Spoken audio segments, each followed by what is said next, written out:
ಈಗಾಗಲೇ ರೋಷನ್ ಸರ್ ಹೇಳಿದಾಗೆ ಇದೇ 12ನೇ ತಾರೀಕು ರಾಷ್ಟ್ರೀಯ ಲೋಕ ಅದಾಲತ್ ಸಲುವಾಗಿ ಶಿಡ್ಲಘಟ್ಟ ತಾಲೂಕಿನ ಎಲ್ಲ ವಕೀಲರ ಹತ್ರ ನಾನು ಒಂದು ಒಳ್ಳೆ ರಾಜಿ ಸಂಧಾನದ ಮೂಲಕ ಪ್ರಕರಣಗಳನ್ನು ವಿಲೇವಾರಿ ಮಾಡಲಿಕ್ಕೆ ಸಲುವಾಗಿ ಒಂದು ಸಹಕಾರ ಕೇಳುವ ಸಲುವಾಗಿ ಬಂದಿದ್ದೀನಿ. ನಮ್ಮೆಲ್ಲರ ಸಹಕಾರದಿಂದ ಈಗಾಗಲೇ ನಡೆದಿರ್ತಕ್ಕಂಥ ಎಲ್ಲ ಲೋಕ ಅದಾಲತ್ಗಳು ಕೂಡ ಶಿಡ್ಲಘಟ್ಟದಲ್ಲಿ ಭಾಳ ಒಳ್ಳೆ ಡಿಸ್ಪೋಸಲ್ ಕೊಟ್ಟಿದ್ದೀರಾ, ನಾನು ಇಲ್ಲ ಅಂತ ಹೇಳ್ತಾ ಇಲ್ಲ. ಬಟ್ ಈ ಸಲ 12ನೇ ತಾರೀಕು ಪ್ರಮುಖವಾಗಿ ಹೇಳಬೇಕಂದ್ರೆ ಅಡಿಷನಲ್ ಕೋರ್ಟಿಗೆ ಹೊಸಬ್ರು ಮೇಡಮ್ ಬಂದಿದ್ದಾರೆ. ಸಾಮಾನ್ಯ ಇದು ಮೊದಲ ಲೋಕ ಅದಾಲತ್ ಅವ್ರಿಗೆ ಸಾಮಾನ್ಯವಾಗಿ ಗೊತ್ತಿರೋದಿಲ್ಲ. ಸೊ ಅವರ ಕೋರ್ಟಲ್ಲಿ ಇರ್ತಕ್ಕಂತಹ ಕೆಲವೊಂದು ರಾಜಿ ಆಗಬಹುದಾದಂಥ ಪ್ರಕರಣಗಳ ವಿಲೇವಾರಿಗೆ ಎಸ್ಪೆಷಲಿ ಪಾರ್ಟಿಷನ್ಸು ಆ ಕೇಸ್ಗಳಿಗೆ ತಾವೇ ಒಂದು ಸಹಕಾರ ಕೊಟ್ಟು ಅವರಿಗೆ ಅಟ್ಲೀಸ್ಟ್ ಹೇಳಿ ಕನ್ಸಿಲೇಷನ್ಗೆ ಜೊತೆಗೆ ಯಾರಾದರೂ ಸೀನಿಯರ್ ವಕೀಲರು ಕುತ್ಕೊಂಡು ಒಳ್ಳೆ ಕನ್ಸಿಲೇಟರ್ ಕುತ್ಕೊಂಡು ರಾಜಿ ಮಾಡ್ಕೊಳ್ಳೋದ್ರ ಮೂಲಕ ಅವ್ರಿಗೆ ಸಹಕಾರ ಕೊಡಬೇಕು ಅಂತ ಮೊದಲನೇದಾಗಿ ತಮ್ಮೆಲ್ಲರ ಹತ್ರ ನಾನು ಕೇಳ್ಕೊಳ್ತೇನೆ. ಎರಡನೇದು, ಇನ್ನು ಸುಕನ್ಯಾ ಮೇಡಮು ಕೂಡ ಹೊಸೊಬ್ಬರಿದ್ದಾರೆ. ಅವ್ರಿಗೂ ಈ ಒಂದು ಶಿಡ್ಲಘಟ್ಟ ತಾಲೂಕಿನಲ್ಲಿ ಮೊದಲ ಲೋಕ ಅದಾಲತ್ತು ಅವ್ರ ಕೋರ್ಟಲ್ಲೂ ಕೂಡ ಸಾಕಷ್ಟು ಪ್ರಕರಣಗಳು ಬಾಕಿ ಇದ್ದಾವೆ. ಅವ್ರಿಗೂ ಕೂಡ ಸಹಕಾರ ಕೊಟ್ಟು ಈ ಸಲ ಹೆಚ್ಚೆಚ್ಚು ನಮ್ಗೆ ಸಾಮಾನ್ಯವಾಗಿ ಪ್ರತಿ ಲೋಕ ಅದಾಲತಲ್ಲೂ ಕೂಡ ಚಿಂತಾಮಣಿ ಮತ್ತು ಗೌರಿಬಿದನೂರು ಭಾಳ ಒಳ್ಳೆ ರಿಸಲ್ಟ್ ಬರುತ್ತೆ. ನೆಕ್ಸ್ಟ್ ಬರೋದು ಶಿಡ್ಲಘಟ್ಟ. ಸೊ ಹಾಗಾಗಿ ಇದು ಚಿಂತಾಮಣಿ ಆ್ಯಂಡ್ ಗೌರಿಬಿದನೂರನ್ನ ಮೀಟ್ ಮಾಡೋವಂತಹ ಒಂದು ಈ ಸಲ ಸಂಖ್ಯೆಯಲ್ಲಿ ನೀವು ನನಗೆ ಡಿಸ್ಪೋಸಲ್ ಕೊಡ್ತೀರಾ ಅಂತ ಒಂದು ಆಶ್ವಾಸನೆ ನಮ್ಮ ಅಧ್ಯಕ್ಷರು ಕೊಟ್ಟಿದ್ದಾರೆ. ತಮ್ಮೆಲ್ಲರ ಪರವಾಗಿ ಆ ಒಂದು ಭರವಸೆ ಮೇಲೆ ನಾನು ಇವತ್ತು ನಿಮ್ಮ ಸಹಕಾರ ಕೇಳಲಿಕ್ಕೆ ಬಂದಿದ್ದೀನಿ. ಒಂದು ಎಲ್ಲರೆಲ್ಲ ರಿಕ್ವೆಸ್ಟ್ ಮಾಡೋವಂಥದ್ದು, ಮೇನ್ ಕಾನ್ಸಂಟ್ರೇಟ್ ಮಾಡ್ತಾ ಇರೋದು ನಾವು ಏನು ಪಾರ್ಟಿಷನ್ಸು. ದಯಮಾಡಿ ತಮ್ಮಲ್ಲಿ ಒಂದು ರಿಕ್ವೆಸ್ಟು, ವಿತಿನ್ ಎ ಫ್ಯಾಮಿಲಿ ಇರ್ತಕ್ಕಂಥ ಯಾವುದಾದ್ರೂ ಪಾರ್ಟಿಷನ್ಸ್ ಇದ್ದರೆ ದಯಮಾಡಿ ಅಂಥವನ್ನ ರಾಜಿ ಇದು ಲೋಕ ಅದಾಲತಿಗೆ ರೆಫರ್ ಮಾಡಿ. ಜೊತೆಗೆ ಈಗ 90 ದಿನದ ಮೀಡಿಯೇಷನ್ ಕ್ಯಾಂಪೇನ್ ನಡೀತಾ ಇದೆ. ಮೀಡಿಯೇಟರ್ಸ್ ಇರ್ತಕ್ಕಂಥ ವಕೀಲರುಗಳು ದಯಮಾಡಿ ಮೀಡಿಯೇಷನಲ್ಲಿ ಅಟ್ಲೀಸ್ಟ್ ಆ ಪಾರ್ಟೀಸ್ಗೆ ಒಂದು ಮನವರಿಕೆ ಮಾಡ್ಕೊಳ್ಳಿ. ಲಾ ಹೀಗಿದೆ, ನೀವು ಇನ್ನು MDP ಹಾಕೊಂಡು ಎಕ್ಸಿಕ್ಯೂಷನ್ ಹಾಕ್ಕೊಂಡು ನಿಮಗೆ ಆಸ್ತಿ ಬರೋದ್ರಲ್ಲಿ ಭಾಳಷ್ಟು ಸಮಯ ಕಳೆಯುತ್ತೆ. ದಯಮಾಡಿ ಮೀಡಿಯೇಷನ್ನು ಈಗ ಜೊತೆಲೇ ಇರೋದ್ರಿಂದ ಲೋಕ ಅದಾಲತ್ ಪ್ಲಸ್ ಮೀಡಿಯೇಷನ್ನು ಜೊತೆಲೇನೇ ಹೋಗ್ತಾ ಇರೋದ್ರಿಂದ ಈ ಸಲ ಹೆಚ್ಚಿನ ಪ್ರಕರಣಗಳು ವಿಲೇವಾರಿ ಮಾಡಲಿಕ್ಕೆ ಒಂದು ಅವಕಾಶ ಜಾಸ್ತಿ ಇದೆ. ಹಾಗಾಗಿ ದಯಮಾಡಿ ಪಾರ್ಟೀಸ್ಗಳಿಗೆ ಮನವರಿಕೆ ಮಾಡಿಕೊಡಿ. ಮತ್ತೊಂದು NI ಆ್ಯಕ್ಟ್ ಕೇಸಸ್ಸು, ನಾವು ಮೇನ್ ಕಾನ್ಸಂಟ್ರೇಟ್ ಮಾಡ್ತಿರೋದು partition and NI act cases. NI act ಕೇಸಸ್ಸನ್ನು ತಮಗೆಲ್ಲರಿಗೂ ಗೊತ್ತಿರೋ ಹಾಗೆ ಈಗಂತೂ ಅಕ್ಯೂಸ್ಡ್ಗೆ ಚಾನ್ಸಸ್ ಭಾಳ ಕಡಿಮೆ ಇದೆ.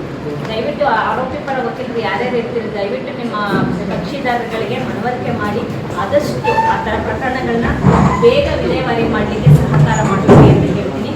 ಅದೇ ರೀತಿ ಕಾಂಪೌಂಡಬಲ್ ಅಫೆನ್ಸಸ್ಸು ಈ 379 ಯಾವ ಥರ ಇತ್ತು ಅಂದರೆ ಪ್ರಾಪರ್ಟಿ ಏನಾದ್ರು ರಿಕವರಿ ಆಗಿತ್ತಂದರೆ ದಯಮಾಡಿ ಅಂಥ ಕೇಸಲ್ಲೂ ಕೂಡ ಆರೋಪಿ ಪರ ವಕೀಲರು ಯಾರಿರ್ತೀರಿ ಆ ಪ್ರಾಪರ್ಟಿ ರಿಕವರಿ ಆಗಿತ್ತಂದರೆ ಕಂಪ್ಲೇಂಟ್ ಸೈಡು ಮತ್ತು ಅಕ್ಯೂಸ್ಡ್ ಸೈಡ್ ಇರೋಂಥ ವಕೀಲರು ದಯಮಾಡಿ ಅಂಥ ಪ್ರಕರಣಗಳನ್ನ ಸಾಹೇಬರುಗಳ ಸಹಕಾರ ತಗೊಂಡು ನೀವು ಕೂಡ ವಿಲೇವಾರಿ ಮಾಡಲಿಕ್ಕೆ ಸಹಕಾರ ಮಾಡಿ ಅಂತ ಇವತ್ತು ನಾನು ಕೇಳ್ಕೊತಾ ಈ ಸಲ ಕೂಡ ನಿಮ್ಮ ಕಡೆಯಿಂದ ಭಾಳ ಒಳ್ಳೆ ಡಿಸ್ಪೋಸಲ್ ಬರುತ್ತೆ ಅನ್ನೋ ಒಂದು ನಂಬಿಕೆ ಮೇಲೆ ಒಂದು ಸಹಕಾರ ಕೇಳ್ತಾ ಇದ್ದೀನಿ. ದಯಮಾಡಿ ಸಹಕರಿಸಿ.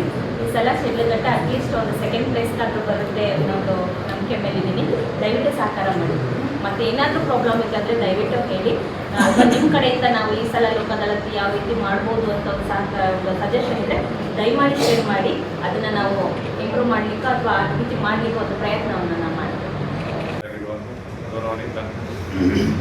Member secretary DLSA Shilpa madam ಅವರೇ ಮತ್ತು ಪ್ರಿನ್ಸಿಪಾಲ್ ಮೇಡಮ್ ಅವರೇ, ಅಧ್ಯಕ್ಷರೇ ಹಾಗೂ ಎಲ್ಲ ಹಿರಿಯ ವಕೀಲರೇ, ಈಗಾಗಲೇ ವಿಚಾರ ನಿಮಗೆ ಗಮನಕ್ಕೆ ಬಂದಿದೆ. ಈ ಸಭೆ ಯಾಕೆ ನಾವು ಸೇರಿದ್ದೀವಿ ಅನ್ನೋದು ಈಗಾಗಲೇ ಒಂದು 4 ದಿವಸ ಹಿಂದೆ ನಾವು ಅಸೋಸಿಯೇಷನಲ್ಲೂ ಕೂಡ ಬಂದು ನಿಮ್ಮಲ್ಲಿ ಕೋರ್ಕೊಂಡಿದ್ದೇವೆ. ಈಗ 12ನೇ ತಾರೀಕು ಅಂದರೆ ಮುಂಬರುವ 12ನೇ ತಾರೀಕು ಲೋಕ ಪಾರ್ಟಿಷನ್ಸ್ ಕುರಿತಾ ಇದ್ದಾವೆ. ಬಹುಶಃ ಒಂದು 70 ಭಾಗ ಕೇಸಸ್ಸು ಸಿವಿಲ್ ಕೇಸ್ ಹುಡುಕಿದ್ರೆ ಅವೇ ಸಿಗ್ತಾವೆ ನಮ್ಮಲ್ಲಿ. ಅದರಲ್ಲೂ ಹೆಣ್ಮಕ್ಳು ಭಾಗಕ್ಕೆ ಹಾಕಿರೋ ಕೇಸ್ಗಳೇ ಹೆಚ್ಚಾಗಿರೋದ್ರಿಂದ ಈಗ ಕಾನೂನು ಅಂತ ಸ್ಪಷ್ಟವಾಗಿದೆ, ಹೆಣ್ಮಕ್ಳಿಗೆ ಭಾಗ ಇದೆ. ಬಟ್ ಯಾವ ಸ್ವರೂಪದ ಆಸ್ತಿಗಳಿಗೆ ಅನ್ನೋದನ್ನು ನೀವು ನೋಡ್ಕೋಬೇಕು. ಅವ್ರು ಹೇಳ್ತಾರೆ ನಿಮಗೂ ಬೇಕು ಬ್ರೀಫು, ನೀವು ಕೇಸ್ ಹಾಕ್ತೀರಾ ವೆಲ್ ಕೂಡ. ಅದರಲ್ಲಿ ಅವ್ರಿಗೆ ಅವಕಾಶ ಇದ್ದರೆ ಅಥವಾ ನೀವು ಡಿಫರೆನ್ಸ್ ಲಾಯರ್ಗಳಾಗಿದ್ದರೆ ಬ್ರದರ್ಸಿಗೋ ಅಥವಾ ತಂದೆ ತಾಯಿಗೋ ಯಾರಿಗಾದ್ರೂ ಇದ್ದರೆ ದಯವಿಟ್ಟು ಅವ್ರಿಗೆ ಮನವರಿಕೆ ಮಾಡಿ.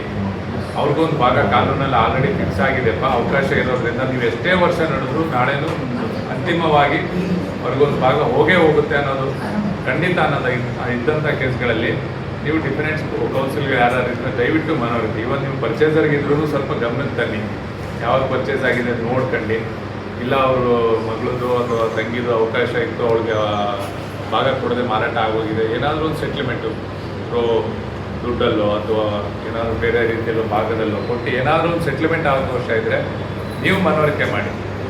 ಇಲ್ಲಾಂದರೆ 8, 10, 15, 20 ವರ್ಷ ಎಲ್ಲ ಮುಗಿದ್ರು ಕೊನೆಗೆ ಬರೋದು ಅಲ್ಲಿಗೆ ರಿಸಲ್ಟು. ಹಾಗಾಗಿ ಅನ್ನೆಸೆಸರಿ ಪಾರ್ಟಿಗಳಿಗೆ ನಮಗೆ ಗೊತ್ತಿರುತ್ತೆ ಇದ್ರದ್ದು ರಿಸಲ್ಟ್ ಏನು ಅಂತ ಚೆನ್ನಾಗಿ.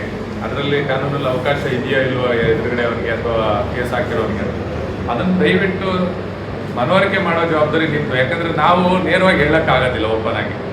ಒಬ್ಬ ಜಡ್ಜಾಗಿ ನಾನು ಮಾತಾಡೋಕ್ಕಾಗಲ್ಲ ಇದರಲ್ಲಿ ಅವಕಾಶ ಇಲ್ಲ ರೀ ಯಾಕೆ ಬಂದಿದ್ದೀರಾ ಅಂತ, ತಪ್ಪಾಗುತ್ತೆ. ಅದು ವಿಚಾರಣೆನೇ ಆಗ್ಬೇಕು. ನಂದು ಅಂತಿಮ ಆದೇಶ ನನ್ನ ಬರವಣಿಗೆಯಲ್ಲೇ ಬರಬೇಕು, ಜಡ್ಜ್ಮೆಂಟು ಮತ್ತೊಂದು ಆಗಿ. ಹಾಗಾಗಿ ನಾವು ಗೊತ್ತಿದ್ರು ನಾವು ಓಪನ್ ಅಪ್ ಆಗಿ ಹೇಳೋಕ್ಕಾಗೋದಿಲ್ಲ. ನೀವು ಲಾಯರ್ಗಳು ಅದನ್ನು ಸ್ವಲ್ಪ ಮನವರಿಕೆ ಮಾಡಿ ಪಾರ್ಟಿಗಳಿಗೆ. ನಾನು ಸ್ಪೆಷಲಿ ಕೇಳೋದೇನು ಪಾರ್ಟಿಷನ್ ಅರಿವು ಜಾಸ್ತಿ ಆಗ್ತಾ ಲಿಟಿಗೇಷನು ಜಾಸ್ತಿ ಆಗ್ತಾ ಇದೆ. ತಪ್ಪಂತ ನಾನು ಹೇಳ್ತಾ ಇಲ್ಲ, ಅವ್ರಿಗೆ ಹಕ್ಕಿದೆ ಅವ್ರು ಕೇಳ್ತಾ ಇದ್ದಾರೆ. ಬಟ್ ಒಂದು ಕಾಮನ್ ಸೆನ್ಸ್ ಆಗಿ ನೋಡಿದಾಗ 80ರಲ್ಲಿ ಆಗಿರೋ ಮಾರಾಟಕ್ಕೆ ಈಗ ಬಂದು ಅವ್ರು ನನಗೆ ಭಾಗ ಬೇಕು ಬಿಟ್ಬಿಟ್ಟಿದ್ದಾರೆ ನನಗೆ ಹಾಗೆ ಹೇಗೆ ಅಂದಾಗ ತಗೊಂಡಿರೋ ಪರಿಸ್ಥಿತಿ ಏನಾಗುತ್ತೆ, ನಾವೇ ಒಂದು ಜಾಗದಲ್ಲಿ ಯೋಚನೆ ಮಾಡಿ ನೋಡಿದಾಗ ಏನಾಗ್ಬೋದು. ಹಾಗಾಗಿ ಅಂಥ ಸಂದರ್ಭದಲ್ಲಿ ಸ್ವಲ್ಪ ನೀವು ಮುಂದುವರೆದು ವಕೀಲರು ಸ್ವಲ್ಪ ಮನಸ್ಸು ಮಾಡ್ಕೊಳ್ಳಿ. ನೀವು ನಮ್ಮ ಗಮನಕ್ಕಾದ್ರೂ ವಿಚಾರ ತನ್ನಿ, ಸರ್ ಇದರಲ್ಲಿ ಇಲ್ಲಿವರೆಗೂ ಮಾತು ಬಂದಿದೆ, ಸ್ವಲ್ಪ ಏನಾದರೂ ಮಾಡಿದ್ರೆ ಮಾತಾಡಿದ್ರೆ ತಾವೇನಾದರೂ ಅವಕಾಶ ಇದೆ ಸರ್ ಸೆಟ್ಲ್ಮೆಂಟಿಗೆ ಅಂತ ಹೇಳಿದ್ರೆ, ಅದಕ್ಕೆ ಅಂತ ಬೇಕಾದ್ರೆ ನಾವು ಮಧ್ಯಾಹ್ನ ಫ್ರೀ ಮಾಡ್ಕೊಂಡು ನೀವು ಹೇಳಿದ್ರೆ ಯಾವುದಾದ್ರೂ ಡೇಟ್ ಇರಲಿ, ಅದು ಪುಟಪ್ ಆದರೂ ಮಾಡ್ಕೊಂಡು ಅವ್ರು ಕರೆಸಿ ಪಾರ್ಟಿನ ಸಂಬಂಧಪಟ್ಟ ಮೇನ್ ಇದರಲ್ಲಿ ಯಾರು for example dependable 1 to 5 family members ಇರ್ತಾರೆ, ಅವ್ರು ಮಾರಾಟ ಮಾಡಿಬಿಡ್ತಾರೆ. ಕಂಟೆಸ್ಟ್ ಮಾಡೋನು ಯಾರು ಪರ್ಚೇಸರ್ ಯಾರೋ ಇರ್ತಾರೆ 6 or 7, ಅವನು ಪ್ರೈನಿಗಳು ಬರ್ತಾರೆ ಅನ್ನೋದಾದರೆ ಕರೆಸಿ ಮಾತಾಡ್ಬಿಟ್ಟು ಏನಾದರೂ ಸೆಟ್ಲ್ಮೆಂಟ್ ಆಗೋಕ್ಕೆ ಸಾಧ್ಯ ಆದರೆ ಪ್ರಯತ್ನ ಮಾಡೋಣ. ಇದೊಂದು. ಮತ್ತು ಎರಡನೇದಾಗಿ 138 ಕೇಸ್ಗಳಲ್ಲಿ ನಾನು ಈಗಾಗಲೇ ಮೊನ್ನೆನೂ ಬಂದಾಗ ಹೇಳಿದೆ, ಸ್ವಲ್ಪ ನಾಮಿನಲ್ ಅಮೌಂಟ್ಗಳು 2 ಲಕ್ಷ 3 ಲಕ್ಷ ಇರುವಂಥ ಕೇಸ್ಗಳಲ್ಲಿ ಏನಾದರೂ ಕನ್ವೈಸ್ ಕಟ್ಟಲಿಕ್ಕೆ ಅವಕಾಶ ಇದ್ದರೆ ಅದನ್ನು ಮಾತಾಡಿ ಕ್ಲೋಸ್ ಮಾಡೋಕ್ಕೆ ಪ್ರಯತ್ನ ಮಾಡಿ. ಒಂದು ಪರಿಹಾರ ಆದರೆ ಇಬ್ರಿಗೂ ಅನುಕೂಲ ಆಗುತ್ತೆ, ಪ್ಲಸ್ ನಿಮಗೂ ಅನುಕೂಲ ಆಗುತ್ತೆ. ಬೇಗ ಪರಿಹಾರ ಸಿಕ್ಕಿದ್ರೆ ನಿಮಗೂ ಕೂಡ ನಿಮ್ಗೇನು ಬ್ರೀಫಲ್ಲಿ ಏನು ಬರಬೇಕು ಅದು ಪರಿಹಾರ ನಿಮಗೂ ಬರುತ್ತೆ. ಹಾಗಾಗಿ ಇದು ಕೇಸ್ ಕಳೆದೋಗುತ್ತೆ ಹೊಟ್ಟೋಗುತ್ತೆ ಅಂತ ಮನೋಭಾವನೆಯಿಂದ ರಾಜಿಗೆ ಹಿಂಜರಿಬೇಡಿ. ಕೇಸ್ ನೀವು ಎಷ್ಟು ರಾಜಿ ಮಾಡಿಸ್ತೀರೋ ಅಷ್ಟು ನಿಮಗೆ ಬರುತ್ತೆ. ಇಲ್ಲಿ ವಕೀಲರು ನನಗೆ ಇನ್ ಟೈಮಲ್ಲಿ ಬೇಗ ಮಾಡಿಕೊಟ್ರು ಪರಿಹಾರ ಅಂತ, ಅವ್ರಿಗೇನೋ ಒಂದು ಪರಿಹಾರ ಬೇಕು, ಒಂದು ಸೂಕ್ತವಾದ ಪರಿಹಾರ ನಾವು ನೀವು ಸಹಕಾರ ಮಾಡ್ಕೊಂಡು ಮಾಡೋದಾದರೆ ಇದು ರಾಜಿನೇ ಒಳ್ಳೆ ಸೂಕ್ತ. ಇಲ್ಲಾಂದರೆ ವಿಚಾರಣೆ ಮತ್ತೊಂದು ಅಂದರೆ ನಿಮಗೆ ಚೆನ್ನಾಗಿ ಗೊತ್ತು ಎಷ್ಟೆಷ್ಟು ವರ್ಷಗಳಾಗ್ತಾ ಇರ್ತಾರೆ. ಹಾಗಾಗಿ ಮೇಡಮ್ ಅವರು ಬಿಸಿ ಶೆಡ್ಯೂಲಲ್ಲಿ ಅಷ್ಟು ಡಿಸ್ಟಿಕ್ ಇದನ್ನೆಲ್ಲ ಹ್ಯಾಂಡಲ್ ಮಾಡ್ಕೊಂಡು ಕೂಡ ಇಲ್ಲಿ ಬಂದಿದ್ದಾರೆ ತಮ್ಮ ಬಿಡುವನ್ನು ಮಾಡ್ಕೊಂಡು. ದಯವಿಟ್ಟು ಆ ಮಾತಿಗೆ ತಾವೆಲ್ಲರೂ ಸಹಕಾರ ಕೊಡ್ತೀರಂತ ಮತ್ತೊಮ್ಮೆ ನಾನು ಆಶಾಭಾವನೆ ವ್ಯಕ್ತಪಡಿಸ್ತಾ, ಈ ಹಿಂದೆ ಏನು ಕೊಟ್ಟಿದ್ರೆ ಅದಕ್ಕಿಂತ ಹೆಚ್ಚಾಗಿ ಅದಕ್ಕೆ ಆದ್ರೆ ಭಾಸ್ಕರ್ ಹೇಳ್ತಾನೆ ಇರ್ತಾರೆ, ರಾಜಿ ಸಂಧಾನಕ್ಕೆ ಅವಕಾಶ ಮಾಡಿಕೊಟ್ಟು ನೀವೆಲ್ಲ ಸಹಕಾರ ಮಾಡಬೇಕು ಅಂತ. ಈ ಹಿಂದೆ ಕೂಡ ತಾವುಗಳು ನಡೆದಂಥ ಲೋಕದಾಲತಲ್ಲಿ ಸಾಕಷ್ಟು ಸಹಕಾರ ಕೊಟ್ಟಿದ್ದೀರಾ. ಹಾಗಾಗಿ ಈ ಬರುವಂಥ ಲೋಕದಾಲತಲ್ಲೂ ಕೂಡ ತಾವು ಸಹಕಾರ ಕೊಡ್ತೀರಾ. ಆ ನಿಟ್ಟಿನಲ್ಲಿ ಮೇಡಮ್ ಅವರು ಕೂಡ ತಮ್ಮಲ್ಲಿ ಮನವರಿಕೆ ಮಾಡಿ ಮತ್ತು ಕೋರಿಕೆಗಳನ್ನು ತಂದಿದ್ದಾರೆ. ದಯವಿಟ್ಟು ಅವ್ರ ಮಾತಿಗೆ ತಾವು ಹೋಗ್ಬಿಟ್ಟು ಒಂದು ಬರುವಂಥ ಲೋಕದಾಲತಿಗೆ ಸಹಕಾರ ಕೊಡಿ ಅಂತ ನಾನು ಅವ್ರ ಮೂಲಕ ನಾನು ಮಾತಾಡ್ತಾನೆ.